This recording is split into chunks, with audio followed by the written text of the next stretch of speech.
Welcome to Zisodel TV. Kindly subscribe, share, and like for latest updates and news. Mo ṣe ń bá yín sọ̀rọ̀ yìí, mo ti wà lọ́dọ̀ ọlọ́pàá o. Iléeṣẹ́ ọlọ́pàá orílẹ̀-èdè Nàìjíríà wọ́n ti wá gbé mi. Àwọn SIB àwọn ni wọ́n gbé mi tí wọ́n fà mí lé FIB lọ́wọ́. Kí ni mo ṣe? Nítorí ọ̀rọ̀ Adédoyin. Wọ́n nítorí pé wàhálà tèmi pọ̀ lórí ẹ̀. Adédoyin kọ̀wé sáwọn làwọn ṣe gbé mi lápá Ìyáká láti Ìbàdàn.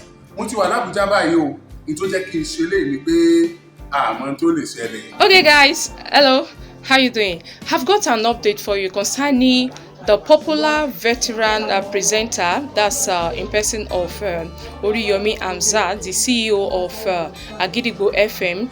He's been arrested now by the FBI, that's the Federal Bureau Investigation, and he's been taken to Abuja now for further interrogation concerning his involvement and researching, investigating and revealing some truths, some things about the deaths that surround Timothy Adedoyin, a postgraduate student of University of OAU, Obafemi Awolowo University, who died in Adedoyin Hotel, Hilton Hotel. So he's been arrested and been taken to Abuja for interrogation. So he has released a press statement concerning his arrest, and then right now they are on their way to Abuja, as it's been claimed that he was taken with them with a arch muzzle to Lagos. So that's the update for now. So we'll keep you updated. Just stick to this channel. Thank you. Nígbà tá a ṣèjọba, nígbà tá a dáràn, tá a sì pànìyàn, mo rò pé civil matter lọ́rọ̀ Adédoyin, a dẹ̀ ti lọ court, mo dẹ̀ ti jàre bọ̀. Kódà wọ́n ní kó fún mi lówó kí n gbowó lọ́wọ́ rẹ̀ torí pé mo jàre wọ́n dẹjọ́ ẹ̀ nù. Ṣùgbọ́n síbẹ̀, àwọn iléeṣẹ́ ọlọ́pàá orílẹ̀-èdè Nàìjíríà wọ́n tún ti gbé mi wà lákàtà wọn báyìí.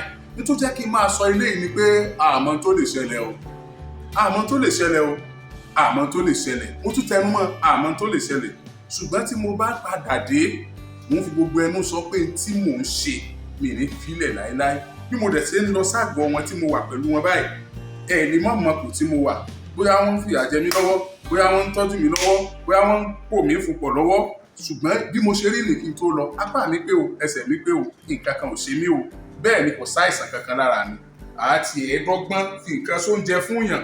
Àádọ́gbọ́n fi nǹkan sínú ilé tá a bá fìyàn sí ló jẹ́ kí n ṣe gbogbo eléyìí kí n tó lọ. Ayé ti kúrò láyé ẹpá díẹ̀díẹ̀, ayé ti kúrò láyé ẹyọ ọgbé. Oriyomi Hamzat ò sì ṣe é yọ gbé. Gbogbo ẹ̀yin olólùfẹ́ Oriyomi Hamzat jákèjádò àgbáyé, Oriyomi Hamzat ti wà ní àkàtà àwọn ọlọ́pàá nítorí pé wọ́n ní kí ló kàn mí lórí ikú Timothy, kò yẹ kí n dá sí. Ọ̀tán òjò bá lọ, wọ́n ní mo ti dá sí ikú Timothy jù, mo ti pariwo Adédoyin jù, mo ti tú àṣírí Adédoyin làwọn ọlọ́pàá gbé mi fún. Kí ló dé tí mo lọ ilé ẹjọ́? Ìjọba Mósè ní àbólówó àbọ́lọ́lá kan. Ẹ̀yin ọmọ Nàìjíríà, mo mọ̀ wípé Ọlọ́run ń bẹ lẹ́yìn olódodo. Oriyomi Hamzat lórúkọ mi o.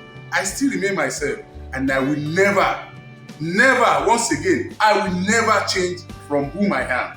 Ntọ́lọ́run dá mi mọ́, tọ́lọ́run pè mí, ntọ́ lò mí fún ni màá máa ṣe. Eléyìí ò lè pa mí lẹ́nu mọ́ o, àyàfi.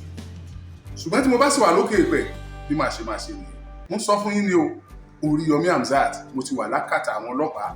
Tí wọn náà bá nífẹ̀ẹ́ òdodo, tó sí nínú àwọn tó fẹ́ kí wọ́n pa Timothy sóòtẹ́ẹ̀lì Adédoyin gbé, ìwọ náà máa share post gẹ́gẹ́ bó ṣe ń wò. Jẹ́ kẹ́ni tí ò tí ì gbọ́.